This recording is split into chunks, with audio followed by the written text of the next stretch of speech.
The Mary Celeste, a ship, set sail in the Atlantic Ocean in the year 1872. It went from New York to Genoa, Italy, by sea. The ship was loaded with precious cargo and had a skilled crew. Captain Benjamin Briggs, along with his wife and little daughter, were present on the ship. There was nothing odd to see during the ship's departure from the port. After a few weeks, another ship found the Mary Celeste drifting around the Azores. The ship was completely intact. It had its sails partially up.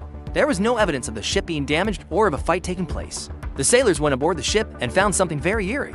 The crew was not there. Every single person had disappeared. Personal belongings were still orderly ranged. Food and water provisions were intact. The captain's diary indicated no crisis. The final note was abruptly cut off. A single lifeboat had vanished, yet the ocean was very peaceful that day.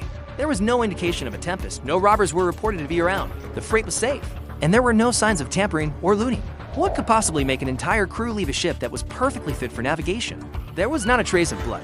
No corpses were identified, and no proofs of deaths were found. The vessel gave no indications of being burnt or drenched with water. Researchers had no choice but to concede the matter as unexplainable.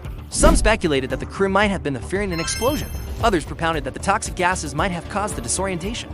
There were whispers of marine monsters and haunted vessels. Some people said that the ship was jinxed. Underwriters had their doubts and presumed fraudulent claims, but no proofs were there to back that assumption. The ship set out to sea for several years more.